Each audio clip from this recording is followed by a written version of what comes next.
ko minsan days leading to the shoot na pag sinabi sa akin mag-shoot kami sa Bicol, hindi ako makatulog. Bakit? Hindi ako makatulog dahil na-imagine ko na kagad na, oh my God, Bicol region!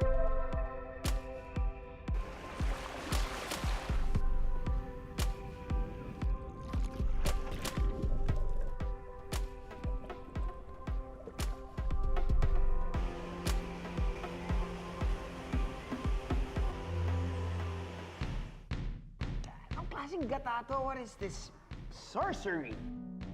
Diba? Kahit anong may gata, sasarap yung kain mo. Biglang mag-a-add ka ng 10 pounds sa trip dahil ang dami mong kinain kanin. Gutom na ba kaya, Chang?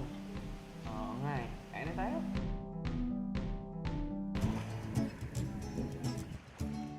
Para sa maraming estudyante, summer vacation is officially over. Pero kahit balik eskwela na at nagsisimula na rin ang pag-uulan, tuloy pa rin ang biyahe ni Drew sa pagtuklas ng iba't ibang budget travel destinations, umulan man o umaraw. Ngayong gabi, dadayo tayo sa katimugang bahagi ng Luzon, ang Bicol Region. Titikman natin ang pagkaing may gata, pili at sili. At papasyalan natin ang nakatagong ganda ng mga isla dito.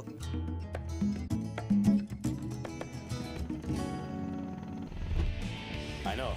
Sama ka sa biyahe ko?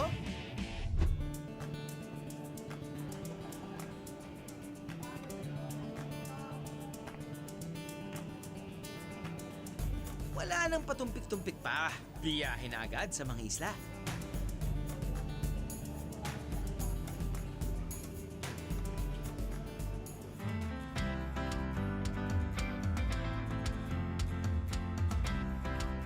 Dito sa Mercedes, sa bayan ng Daet, Camarines Norte, may mga island destinations na bihirang mapuntahan.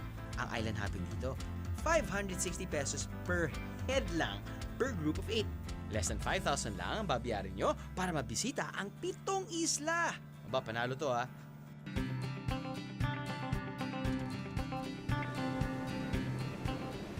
Ang una kong dinayo sa 7 major islands ay ang isla ng Caringo.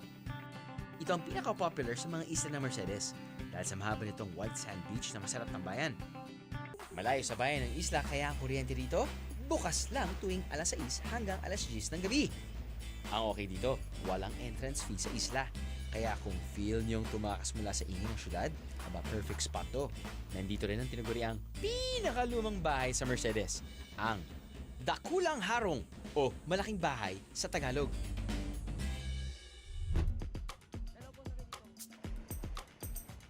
Pero kung gaya ko kayo na init na, masarap magpapresko sa ilalim ng tubig.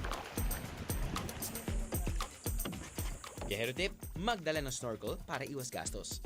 Ang renta kung wala kayong dala, 150 pesos. Kasama na rin ang bayad sa bangkero na magdadala sa inyo sa snorkeling spots.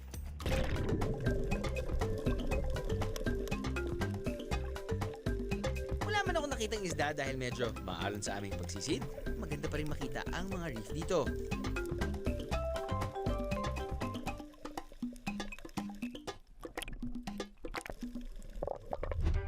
Problema man dito ang kuryente, di naman problema ang pagkain. Pwedeng-pwede magpaluto, maghanda lang ng 200 pesos per person for a group of 8. Kasama na sa matitikman nyo ang samot-saring seafood na siguradong fresh catch of the day.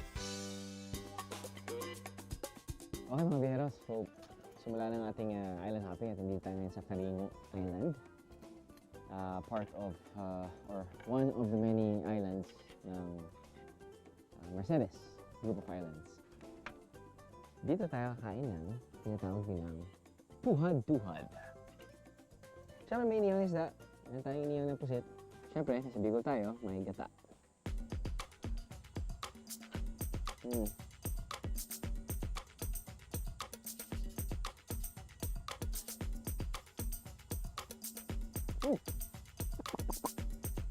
One more.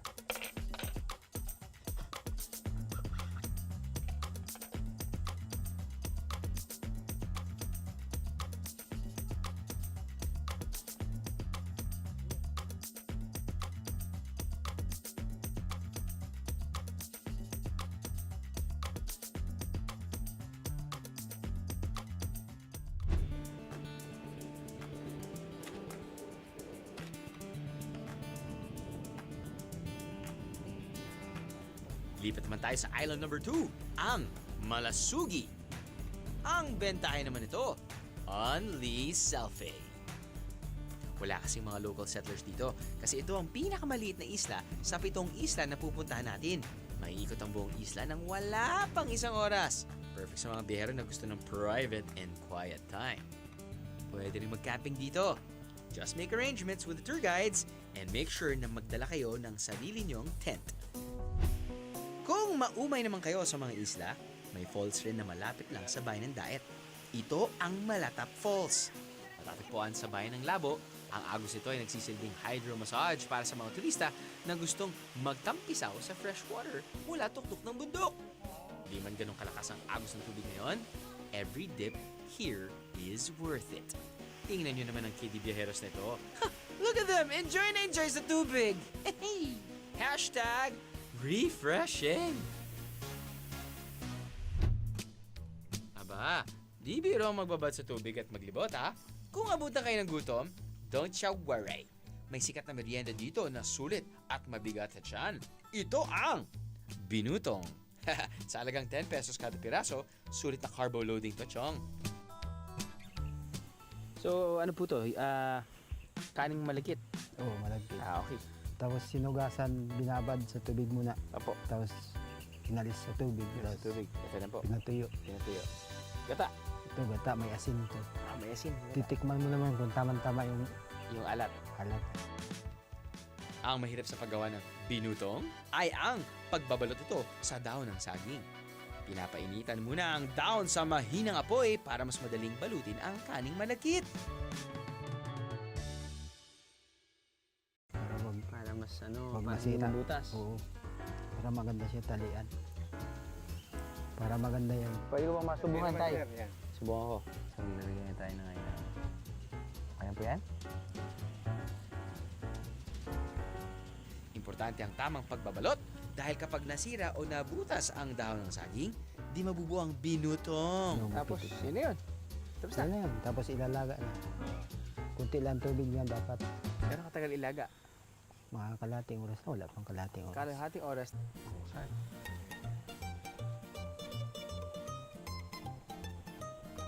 Ayun, approve. Pero mas okay nga pag may konti siyang ano, asukal. Suma lang naman din. Ibang klaseng presentation pero andun yung texture ng malagkit na kanin, tapos yung gata, tapos nun, kung gusto mo nga ng medyo matamis, maglagay ka ng asukal. Which ako, I prefer na may asukal talaga. Salamat tayo. Susunod, bat watching. Wildlife ay maraming bats. Sila yung very pleasant. Sila yung parating tumatawa. Kaya tawag nga sa kanila funny key. Funny key.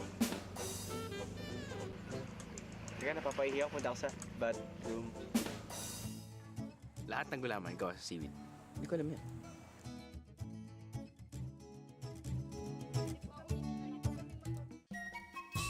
And you gotta love gata. So good. Gutom na ba kayo, Chong? Oo nga eh. Kain na tayo? Ano? Sama ka sa biyahe ko? Sama ka sa biyahe ko?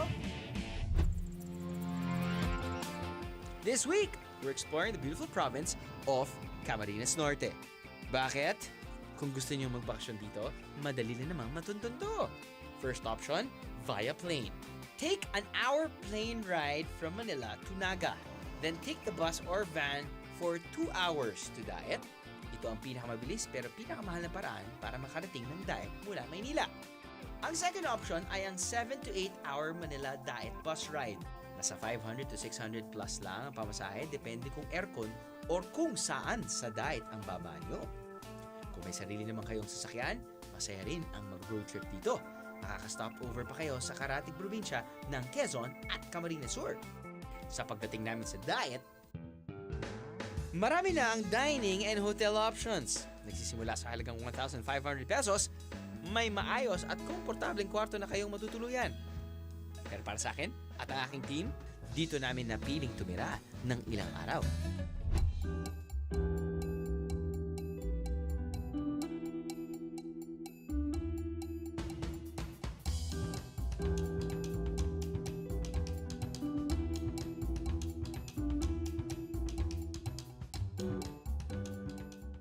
Good for two. Twin size.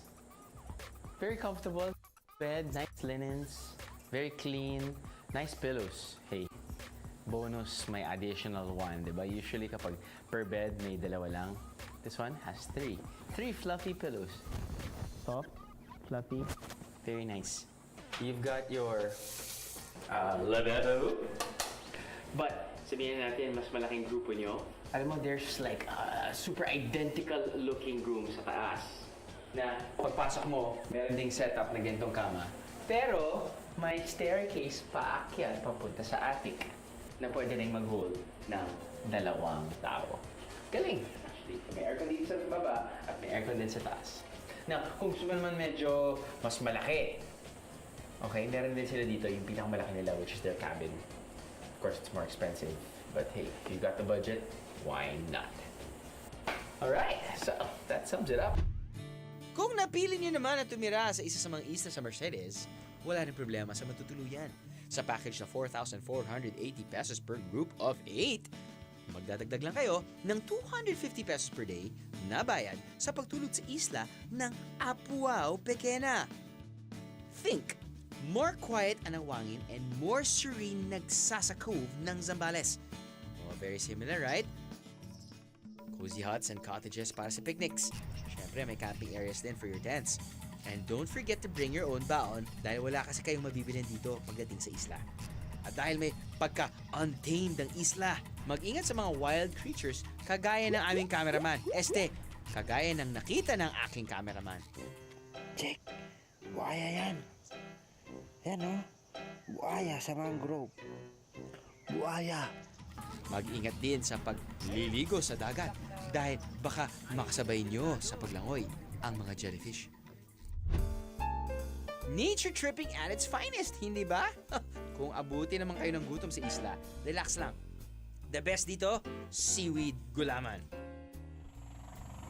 Ay, salamat. Tagal-tagal na aking gulaman.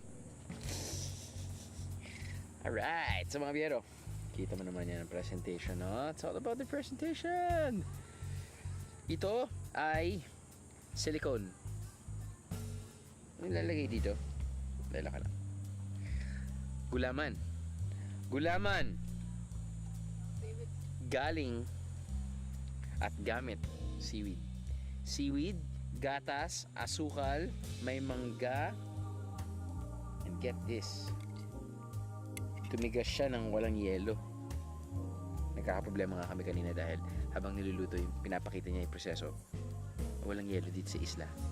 Biglang after how many minutes kaboom? Kalain mo. Summer pa, summer pa ngayon, ang init-init.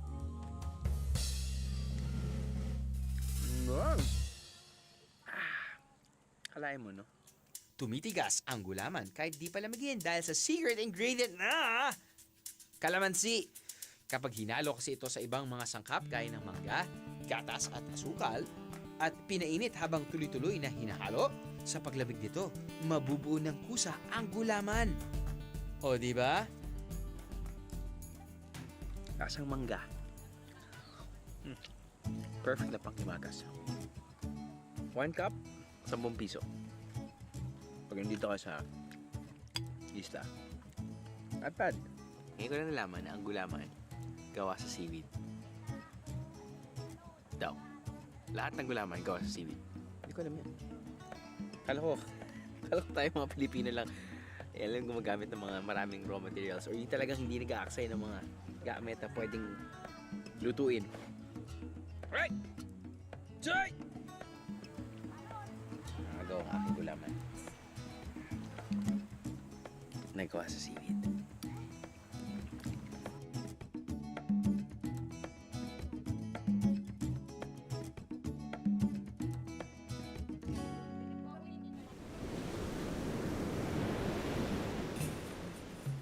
Pero may isa pang activity dito sa isla ng Apuao Pequena. Paglubog ng araw. So, kung mapapansin niyo, maraming puno. Hindi. At may gumagalaw doon. Actually, marami dito mga fruit bats. Kanina nakita nga natin eh. Hindi niya kalaki nakita ko eh. They're also called flying foxes. Sabi ng flying fox. And yun, kung makikita nyo, from afar, that tree na yun, kala mo dahon, pero hindi dahon. Parang natutulog pa sila. So I'm guessing mamaya mga 6 o'clock, 6-ish, pag dumilim na, yun, buhay na sila.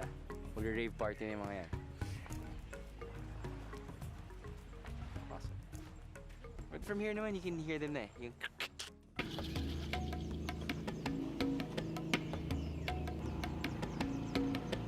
sa episode ako ng Survivor. Sinasabi nila, one of the signs daw, some very healthy wildlife ay maraming bats. And sinasabi nila na itong klaseng bats na to, sila yung very pleasant. Sila yung parating tumatawa. Kaya tawag nga sa kanila ay Paniki. Paniki. No? Hindi ba? But kaya napapahiya ako, punta ako sa bathroom.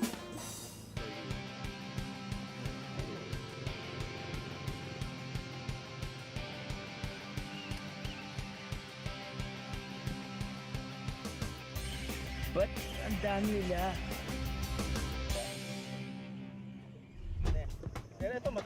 Abangan!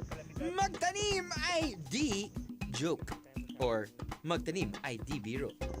Yung ginagawa ni Tatang, binubutas niya muna gamit-gamit ito.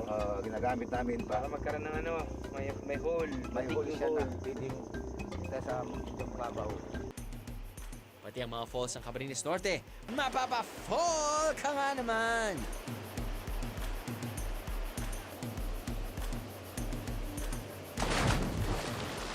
Dagdag pa niyan ang food venture.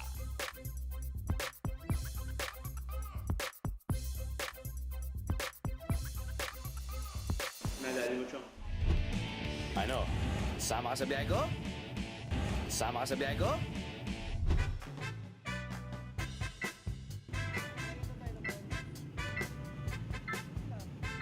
Mas masayang pumunta po dito sa Cam Norte kasi gagastos po tayo ng less pero yung experience is sobrang memorable talaga siya. Meron din po kaming mga pagkain tulad ng laing. Yung province po namin is bilingual. Nagsasalita po kami ng Bicol at the same time po Tagalog. Meron din kaming iba't ibang falls. Nakali Falls, the 17 Falls of Mananap. Dito sa Vicente, Camarines Norte, maraming waterfalls kung saan pwede kang magpalamig at mag-chill sa mainit na panahon. At ang pinaka-accessible at madaling mahanap ay ang talon ng Mananap. Hango ang pangalan nito sa ilog ng Mananap kung saan nanggagaling ang tubig na umaagos dito. Ang dating pangalan ng falls, Bahaw o Malaking Kawa. Yun kasi ang itsura ng natural pool na binapaksakan ng tubig mula sa tutok. Pwede rin mag-cliff jumping sa malamig na natural pool na to. Kung di nyo naman trip ang mag-falls pero gusto nyo pa rin maging close kay Mother Nature, punta lang kayo sa Basud, kung saan matatagpuan ang tinaguriang oldest tree sa buong Bicol region. Sa edad na 440 years old, buhay na buhay pa rin ang punong to.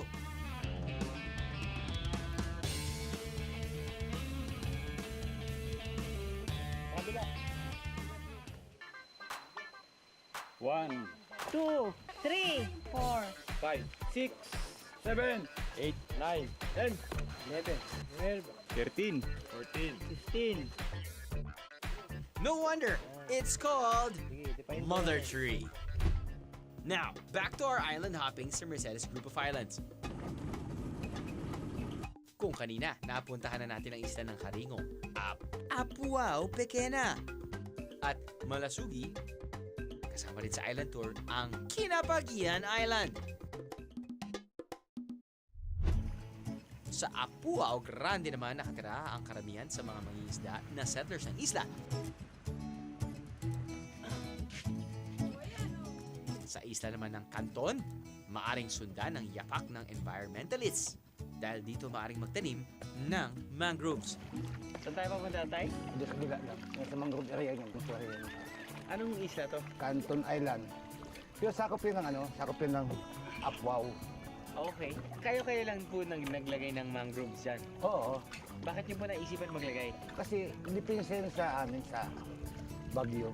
So ngayon po, ang plano niyo ay yung mga turista pwede ring Oo, magtulong sa magtanim. inyo na magtanim. Oo. Sinulan namin yan year 2004. Opo. Year 2004. So ngayon, ang laki na. Ang iba may mga bunga na. Gaano katagal ba bago Masabi. magbunga? O bago Hindi. lumaki? Ang pagdatanim kasi niyan, after 3 years, saka mong masasabing ligtas na siya sa anumang bagay. Kaya, matagal din ang Pero mahirap po ba ang magpalaki ng mangrove? Hindi naman. Basta hindi lang inaabot siya ng kalamidad.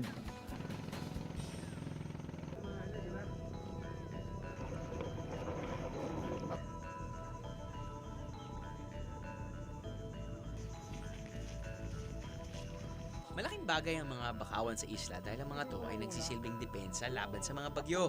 Nagiging bahay din ito ng mga itlog ng isda at iba pang yamang dagat gaya ng mga alimango. Kaya alagang-alaga ng barangay ang mga mangrove dito. Dipinsa.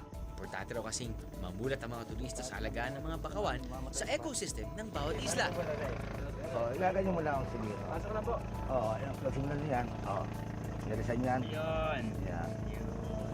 Yan, pakan niya para Mas solid pa. solid siya. Yung ginagawa ni Tatang, binubutas niya muna gamit-gamit to. Ginagamit namin Para pa. magkaroon ng may hole. May hole siya na hole. pwedeng kita sa medyo babaw. Isang linggo pa raw ang lilipas bago makita ang unang petals ng mangrove na itinanim namin.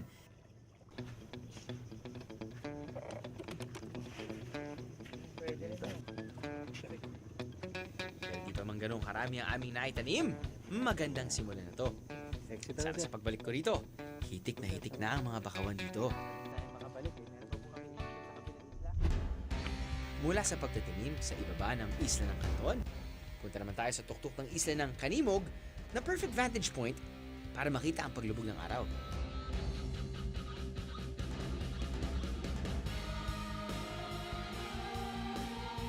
Dito rin matatagpuan ang solar-powered lighthouse na ginagamit pa hanggang ngayon. Ang highlight ng island hopping sa Mercedes, ang sunset dito sa Canimog Island. It's another #sunset session, viajeros.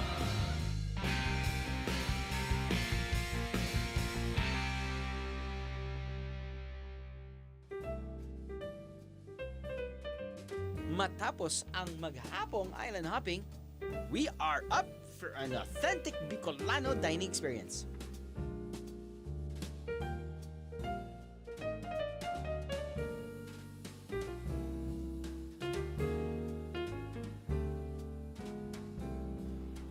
Kung minsan days leading to the shoot na pag sinabi sa akin mag-shoot kami sa Bicol, hindi ako makatulog.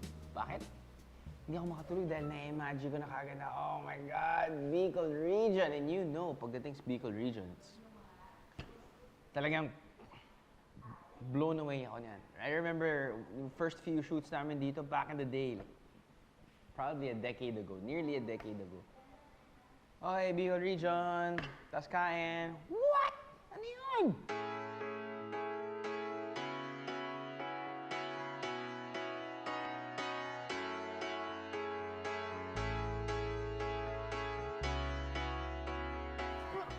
Ang klaseng gata to? What is this?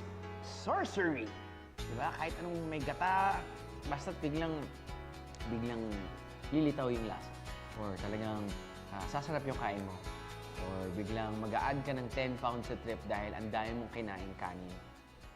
This time around, we have the, Filipino favorites. Siyempre, nandiyan yung inihaw na pusit.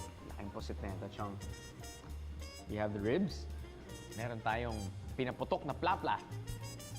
Meron tayong inadobong daing na bangus. Bangus belly soup. Meron tayong parang pinangat pero hindi. Pero pangalan nila dito ay tinuok. Timunok. Tinumok. Na tama. Tama. Tinumok. This one? Sinigang na hipon. Okay siya. Maasim. Pero ito sobrang interesting. Okay? And I'm surprised. I'm surprised na ilan lang yung may gata na halos ang pagkain or sili. Di ba? 1, 2. That's it. But, this one is so interesting. Sige, 3 guesses. Okay, 3 guesses kung ano to. Kasi from afar, ano nakikita mo? 3 guesses.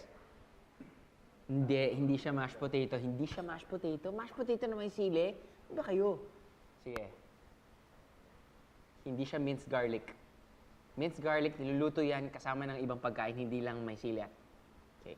Next. Hindi rin siya hash brown. Sipin nyo, pineapple. Ginataang pineapple. Alam ko na yung lasa nito. Alam ko na yung lasa nito. Ito gusto kong tignan mamaya. Ito rin titigman ko mamaya. Ito rin syempre titigman ko mamaya. But, ginataang pineapple. Because after all, we are in the Pineapple Resort. So weird.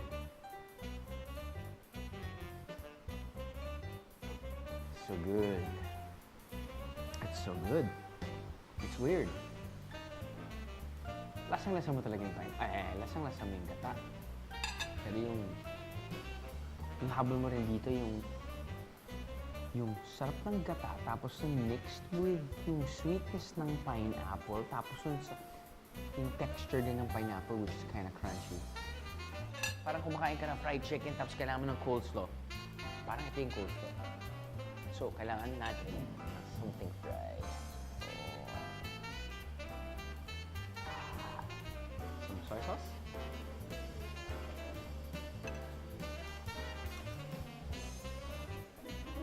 Nadali mo, Chong.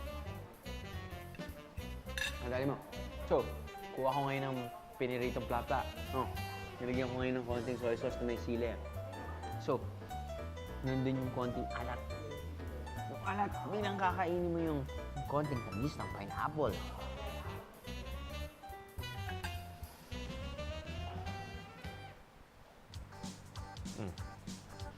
Kita niyo kung gano'ng kalambot yan? One more time.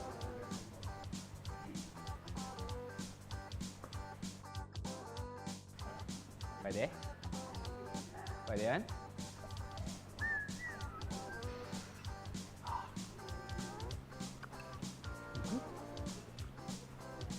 Follow up natin ang pineapple with gata.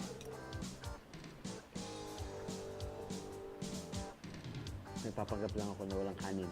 Pero gusto ko talaga ng kanin. Inom na lang ako ng sinigang. Gutom na ba kayo, Chong? Oo nga eh. Kain na tayo. Tama na yung kalokohan nito. I-wide shot mo na yan, Chong.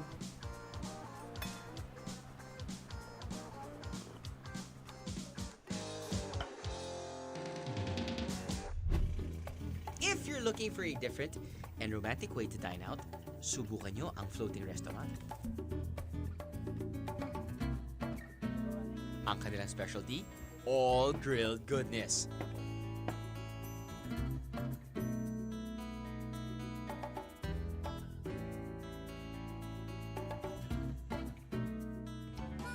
Kung may motion sickness naman kayo at di nyo carry ang dining while floating, may pizza parlor din na sikat dito.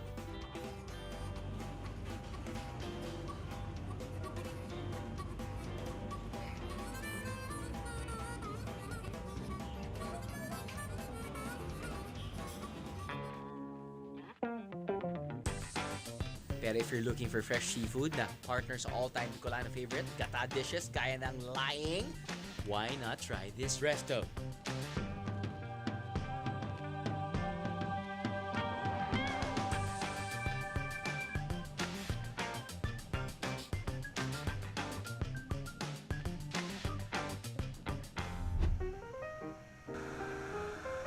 Abangan nakatagong hiyas ng Camarines Norte, ang isla ng Calaguas. At syempre, pasalubong options, pampapogi points. Kaya hindi ba kayo kapag nakakita kayo ng tinapay na malambot, yung hindi nyo lang titingnan, pipisilin nyo rin. Di ba? Ano? Sama ka sa biyahe ko? Ano? Sama ka sa biyahe ko? Magkano ito? Sa Bicol is Guranoini. Sa Tagalog is maganda, sa Bicol is magayon. Saan po ang sakayan dito ay sain po ang sakayan digdi. Saan po masarap kumain ay sain po magandang kumakan. Ang meron sa Camarines Norte na wala sa ibang probinsya ay ang aming Bantayog Monument. Ito ang pinakaunang monument sa buong mundo na itinayo 2 years after ng martyrdom ni Jose Rizal, which is December 30, 1898, making Daet first town na mag-celebrate ng Rizal Day. Hindi lang yun, meron din po kaming Calaguas Island, which is the concealed white beach in Bicol. Top 1 po ito sa Philippine Gems ngayon. And then, located ito sa Vinsons, Camarines Norte. Instead of pupunta tayo ng Boracay, dito sa Cam Norte, meron po kaming Calaguas Beach na kumbaga siya yung Boracay 40 years ago. Ya heard it! Bukod sa 7 isla ng Mercedes dito sa Daet, pinakasikat ang isla nito ng Calaguas. Di gaya ng mga isla sa Mercedes na magkakalapit, may kalayuan at kamahalan na pagpunta sa Calaguas. Aabot ng 3,200 pesos per head ang 3-day 2-night stay nyo dito. Kasama na rin ang island fees, mga bus ride pa Daet from Manila at boat transfers. Pero okay lang kasi kasama rin ang 3 meals per day at paggamit ng tents at cottage sa isla. Ang halos 4 na oras na biyahe sa bangka, sulit na rin dahil ito naman ang makikita nyo sa pagdating nyo dito.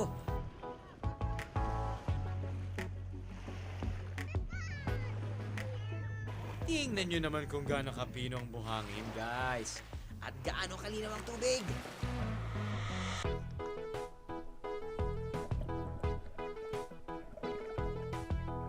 Malinaw po yung tubig. Sand, ay white sand po siya, pino. Saka hindi pa masyadong na-explore ng tao. Kasi dito po sa amin na pinagbabawal po dito yung masyadong malakas na sounds. So para yung nature lang po ang maririnig natin tuwing sa gabi. Yung hampas ng alon, gano'n. Determinado ang local government na walang may patayong major resort at hotel dito para mapanatili ang pagiging Virgin Island ito. Kaya ang kanilang waste segregation, siniseryoso. Tandaan, sa bawat destinasyon, importanteng disiplina sa bawat turista. Okay? Igalang lugar ng inyong dadayuhin nang mapanatili ang natural nitong ganda. Okay?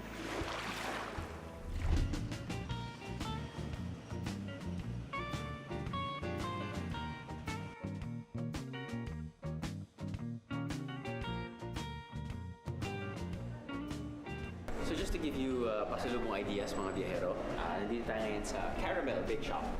Kanilang best sellers here are Bizcocho, Pandecillos,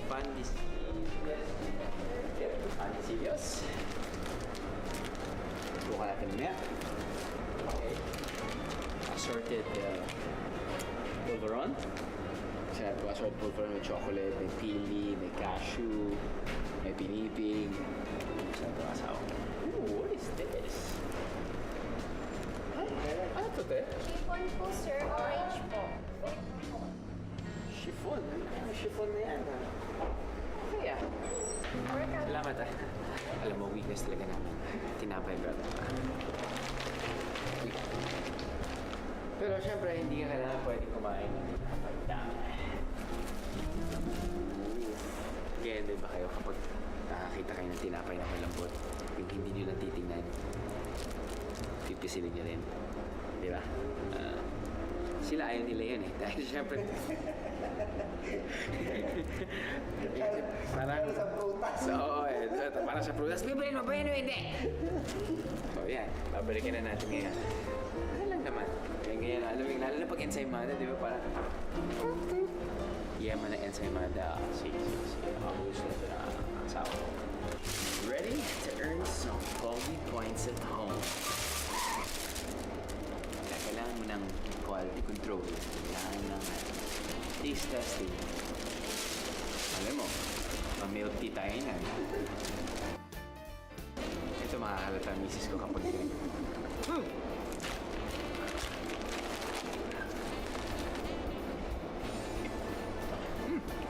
bagay ito sa kape. Bagay ito pang merienda. Bagay ito pang champurado. Bagay ito pag kumakain ka ng spaghetti with meatballs. No. Ano ito? Ito narinig ko talaga. Panalo to. There you go.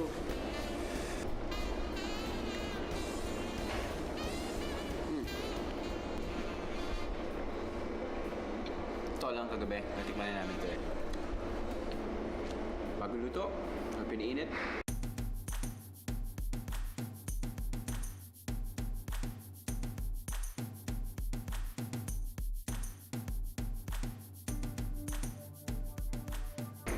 So I highly recommend probably pop it in the oven, a couple of seconds maybe, or preheat the oven. And then mas maganda kasi kapag medyo malutong yung labas eh. Sa loob kasi it's sweet. Yeah man, may pili nut texture na. So, they're pretty good too. We all know this side of the country sobrang yaman nila sa pili nuts. Kahit ito siya, bibili ka ng pasulubong. Di ba? Importante medyo, hindi ko alam kung endemic yung pili nut dito, no? But maraming pili nut dito. So, might as well, hey, I'm buying products from the pili capital of the Philippines. Pretty good. Sa ilang beses kong pag-visit sa Cam Norte, naisip ko, isa itong underrated tourist destination. Talaga, sa halagang 460 pesos, malilibot mo ng 7 isla ng Mercedes. Sobrang sulit. Napakagandang mga isla. Samahin mo pa ng masarap na pagkain. Mga biyero, hindi nyo na kailangan lumayo para sa sulit at enjoy na bakasyon. O minsan, nasa harap nyo na ang hinahanap nyong destinasyon.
Camotes Island. So, marami silang aning kamote. Ano pinagkaibahan ng kamote nila? First time ako nakakain ng purple na kamote.